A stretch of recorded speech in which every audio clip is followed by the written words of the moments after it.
അപ്പം ഞങ്ങൾ എടപ്പള്ളി പുതിയ പള്ളിയിലോട്ട് ഞങ്ങളൊന്ന് കയറുകയാണ്.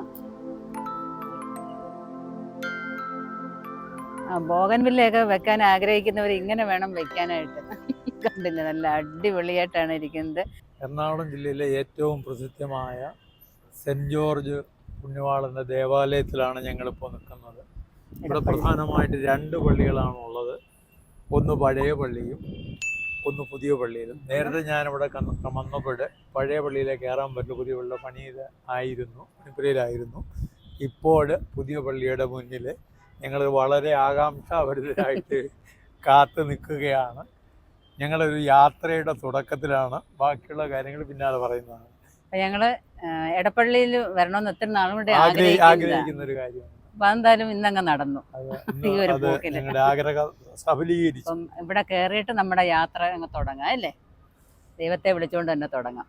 ഞങ്ങളുടെ കൂടെ നിൽക്കുന്നത് ഇതെന്റെ പെങ്ങളും അളിയനും.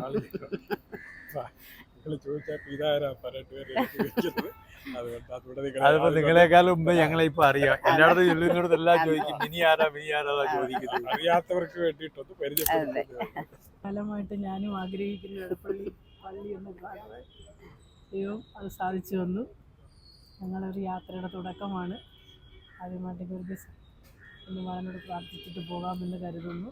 അങ്ങനെ ഞങ്ങളിവിടെ വരെ എത്തിയിട്ടുണ്ട്.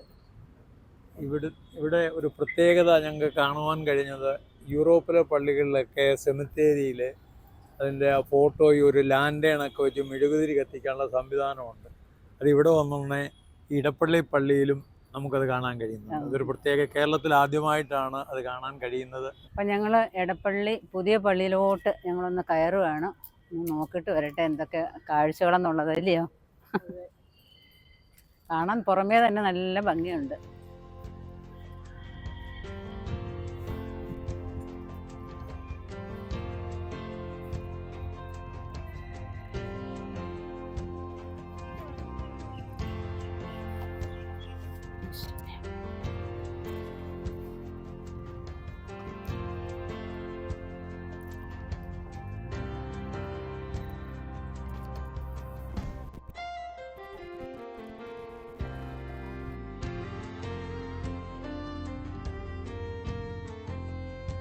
AD 593 സ്ഥാപിതമായ പള്ളിയാണിത്. യൂറോപ്യൻ ഗോഥിക് കേരളീയ സ്റ്റൈലിലാണ് ഈ പള്ളിയെ പണിതിരിക്കുന്നത്. ഏതാണ്ട് ഒരു വർഷം 5000 മില്യണിലേറെ ആൾക്കാർ തീർത്ഥാടകരായി എത്തുന്ന ഒരു പള്ളിയാണിത്. ഈ പള്ളിയിലും ഈ പരിസരമൊക്കെ അതിമനോഹരമായിട്ട് സൂക്ഷിച്ചിരിക്കുന്നു. പ്രത്യേകിച്ച് യൂറോപ്പിലെ ചില പള്ളികളിൽ പോകുമ്പോൾ ഉള്ള ഒരു പ്രതീതി നമുക്ക് ഇതിനകത്ത് കാണാൻ. പള്ളിക്കകത്ത് കയറിയിട്ട് നമുക്ക് ഇറങ്ങി വരാൻ തോന്നില്ല. സമയം പോകുന്നുണ്ട്, മിനി ഇറങ്ങാൻ പറഞ്ഞപ്പോഴും ഞാൻ നമുക്ക് ഇച്ചിരി കൊടുത്തിരിക്കാവുന്നു. സത്യം പറയാൻ യൂറോപ്പിൽ പോയതുകൊണ്ട് അവിടെ ചെന്ന് കയറുന്ന അവിടെ പക്ഷെ ഇത്രയും ആത്മീയതയുണ്ടോന്ന് ചോദിച്ചാൽ ഇല്ല. നമ്മുടെ ഇവിടാണ് കൂടുതൽ ആത്മീയത. അപ്പൊ അതിനനുസരിച്ച് ആളുകളോട് ഒരു കുളിര് കോരുന്ന മാതിരി അതിനകത്ത് നല്ലൊരു സുഖം. നല്ല കൊള്ളാം. ഇവിടുന്ന് അങ്ങോട്ട് നോക്കുമ്പോൾ മെട്രോ ട്രെയിൻ പോകുന്നത് കൂടെ കാണാം. നല്ല കാഴ്ചകൾ അവിടെ നിന്നാൽ. നല്ലൊരു സ്ഥലത്തായി പള്ളി സ്ഥാപിച്ചേക്കുന്നത്, അല്ലേ? അതെ, പ്രത്യേക ഒരു അറ്റ്മോസ്ഫിയർ ഇവിടെ വരുന്നത്. എവിടെ ചെന്നാലും നമ്മളെ ചെടികളും കൃഷികളൊക്കെ കാണുമ്പോൾ നോക്കി പോവില്ലേ? എത്ര കളറാന്ന് നോക്കി ബോഗൻവില്ല വെച്ചേക്കുന്നത്. നല്ല അടിപൊളിയായിട്ട്, നല്ല നീറ്റാണ് അല്ലേ? സറൗണ്ടിങ്സ് എല്ലാം നല്ല അടിപൊളിയാക്കി വെച്ചിട്ടുണ്ട്. അപ്പോൾ നമുക്ക് താഴെ പള്ളിയിലേക്ക് നീങ്ങാം. അവിടെ പഴയ പള്ളിയിലേക്ക് പോകാം. ബോഗൻവില്ലയൊക്കെ വെക്കാൻ ആഗ്രഹിക്കുന്നവർ ഇങ്ങനെ വേണം വെക്കാനായിട്ട്. കണ്ടില്ല, നല്ല അടിപൊളിയായിട്ടാണ് ഇരിക്കുന്നത്. ചുറ്റും നോക്കുകയെന്നുണ്ടെങ്കിൽ അത് മാത്രമേ ഉള്ളൂ, വേറെ ഇലച്ചെടികൾ ഒക്കെ ഉള്ളൂ. നല്ല സൂപ്പറായിട്ട് വെച്ചിട്ടുണ്ട്. പല കളറാണ് നല്ല അറേഞ്ച് ചെയ്ത് വെച്ചിരിക്കുന്നത്. ഇത് പ്രൂൺ ചെയ്ത് നിർത്തിയേക്കുക, വളരെ കൂടുതൽ വളരാതെ ആ ഒരു ലെവല് നിർത്തിയേക്കുന്നതുകൊണ്ടാണ്, പ്രൂണിങ് നിർത്തിയേക്കുന്നത് കൊണ്ടാണ് ഇത്ര ഭംഗിയായിട്ട് ഇത് വെക്കാൻ പറ്റുന്നത്. വലിയ എല്ലാം ഒരേ സൈസ് ചട്ടി. ഇതിന്റെ മൂടൊക്കെ നോക്കിയാൽ വലിയ ഇതാ മൂടാണ്. അതിന്റെ പ്രത്യേകത ചെവിടി കണ്ട വലിയ ഇതാണ്.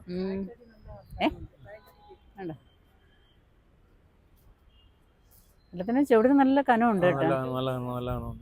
ബോൺസായി രീതിയിലാണ് ഈ ചെടി ഇങ്ങനെ നിലനിർത്തിയിരിക്കുന്നത്. ഇത് കൂടുതൽ വളരാൻ അനുവദിക്കത്തില്ല. അപ്പം ജോർജ് തോമസ് സാറിനെയും അതുപോലെ അന്നമ്മ ടീച്ചറിനെയും അറിയാവുന്നവരൊക്കെ ഉണ്ടെങ്കിൽ ഒന്ന് കമൻറ്റിൽ ഇട്ടേക്കണം കേട്ടോ.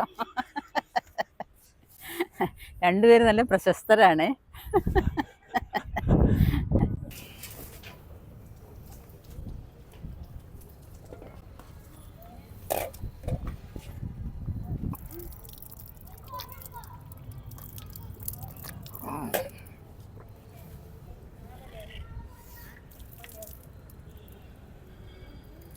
ഈ ദേവാലയത്തോട് ചേർന്ന് ഒരു കിണറുണ്ട്. അത് ഈ രോഗികളായിട്ടുള്ളവരൊക്കെ ഇവിടെ വന്ന് ആ കിണറ്റിലെ വെള്ളം കോരി കുടിച്ചാൽ അവർക്ക് രോഗസൗഖ്യം വരുമെന്നാണ് പറയപ്പെടുന്നത്.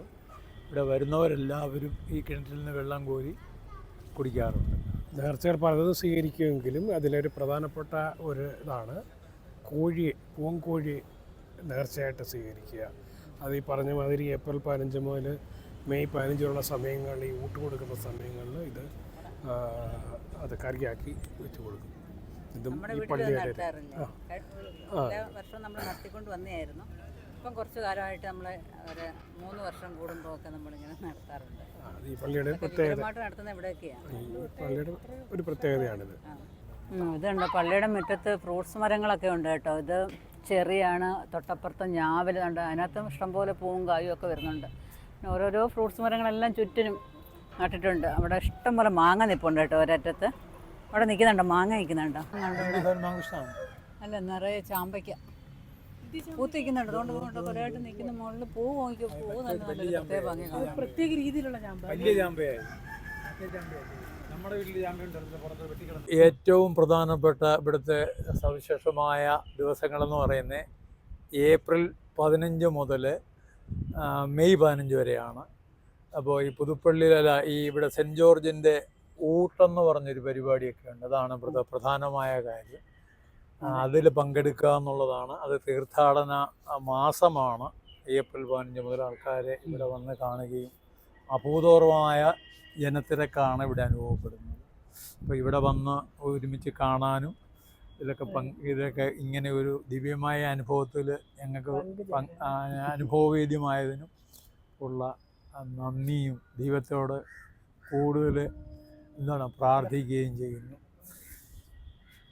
അപ്പം ഞങ്ങളുടെ ഇടപ്പള്ളി പള്ളിയിലുള്ളതായ ഈ സന്ദർശനം എല്ലാവർക്കും ഇഷ്ടപ്പെട്ടാണെന്ന് വിചാരിക്കുന്നു.